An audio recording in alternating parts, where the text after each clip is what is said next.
Tersohor dengan kebudayaan dan pesona alamnya yang unik, Yogyakarta menyimpan banyak keistimewaan. Dari suasana kota, wisata eksotis, sampai ragam kuliner lezatnya, senantiasa membangkitkan kenangan dan selalu menarik wisatawan untuk datang kembali ke kota ini. Tak heran, bila Yogyakarta selalu ramai bagai kota yang tak pernah tidur. Berkeliling menelusuri kuliner khas Yogyakarta pun bukanlah hal yang sulit. Gudeg, brongkos, sate kelatak, hingga kopi jos angkringan mudah ditemukan di setiap sudut kota. Berbicara tentang Yogyakarta, tentu tak lepas dari kuliner primadona yang sudah menjadi ikon kota, yaitu gudeg. Dari rumah makan tradisional hingga pedagang kaki lima, kerap menjajakan gudeg lengkap dengan lauk pauknya. Gudeg tak melulu terbuat dari nangka muda, ada pula yang terbuat dari bunga muda pohon kelapa. Gudeg manggar.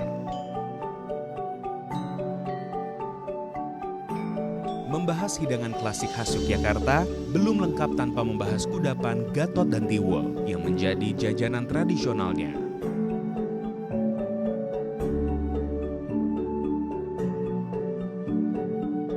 Saya pengen jualan tiwul ini, ya awalnya kan di sini banyak petani gaplek itu.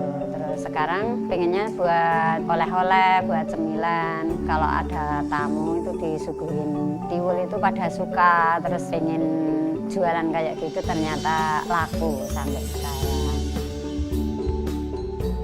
Kalau bikin gatot ngerendamnya biasanya 3 hari. Kalau tiwul kan dari tepungnya, itu tepungnya tuh diselep atau digiling itu sampai lembut kayak tepung gandum. Itu bedanya gatot sama tiwul. Kalau tiwulnya itu kan bahannya ada gula Jawa, ada kelapa. Jadi kelapanya tuh dikupas terus diparut. Tepung sama kelapa itu diaduk, terus nanti varian rasanya sesuai, mau di gula pasir apa gula Jawa, ada rasa buah gitu. Ragam kuliner tradisional Yogyakarta menjadi bukti bahwa warisan budaya mampu bertahan lintas generasi.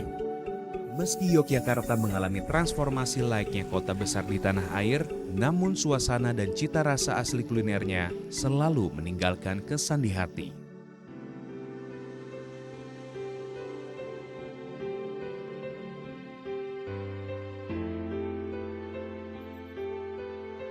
Jauh sebelum dikenal dengan nama Kota Kretek, sapaan Kota Batik justru lebih dulu disematkan pada Kudus.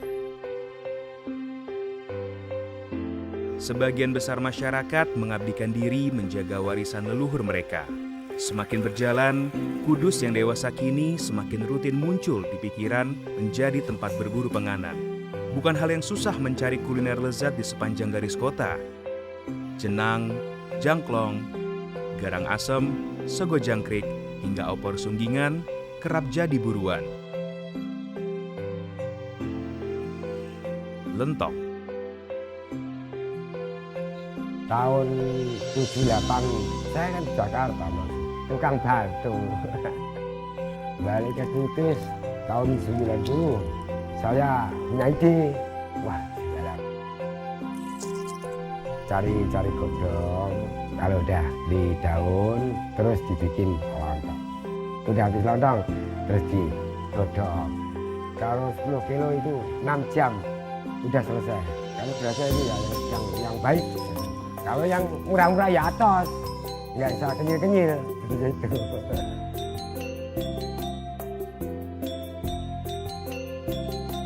Waktu santap yang relatif singkat dan isian yang tidak terlalu padat membuat lentok jadi kian digemari.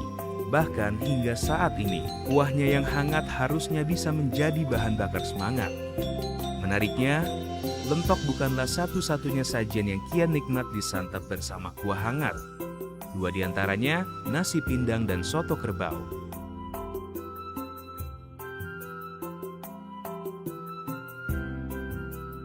Saya Ina, saya putra keempat dari Pak Haji Sulikan, jadi generasi tua ya. Kalau untuk warung ini dari 1968, dulu itu Pak Leknya Bapak.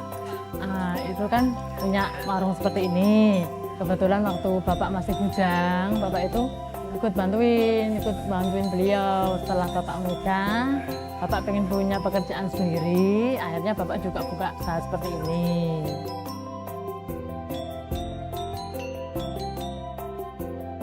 Kita masaknya dari jam 3:30, paling nggak proses untuk nasinya dulu, habis itu baru nanti ke lauknya, habis lauknya baru ke kuahnya. Jadi kuah kita matang, sudah siap dimasukin ke tempatnya, langsung kita bawa sini. Jadi dibawa ke sini masih dalam kondisi yang panas. Kalau pindang dan soto itu untuk prosesnya lebih lama untuk memasak pindang daripada untuk soto.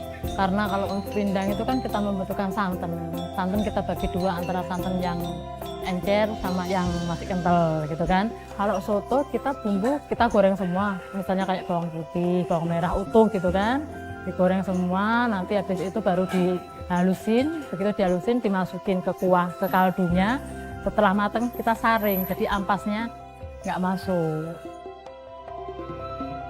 Kota Kudus, kota wali, kota santri, Mijabah Agus, Menara Dur. Semoga Kudus bukan hanya sebatas hangat sajiannya semata, namun juga hangat hidup masyarakat di dalamnya, manis cerita kebersamaan kami, dan jadi jawaban kalau bingung harus kemana, belajar toleransi.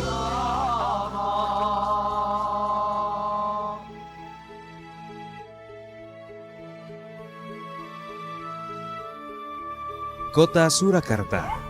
Nama ini disematkan pada nama lain kota Solo yang dikenal sebagai pusat kebudayaan Jawa.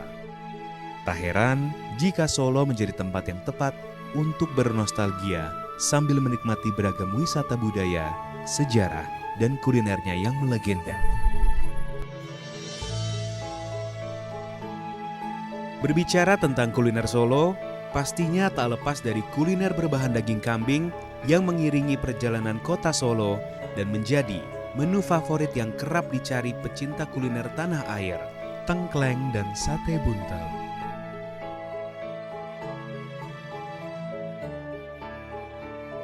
Asal mula makanan tengkleng itu yang saya tahu zaman dulu saat masih penjajahan di Solo itu kekurangan bahan makanan ya. Jadi mereka mengolah bahan-bahan apapun untuk dijadikan makanan yang bisa dibikin mengisi perut supaya kenyang. Sate buntel sendiri dulu dibuat dari bagian kambing-kambing yang agak keras, selalu dicincang, dikasih bumbu juga, dibumbui hasilnya supaya biar empuk bisa dikonsumsi, dibungkus dengan lemak kambing yang tipis supaya tidak pecah waktu dibakar.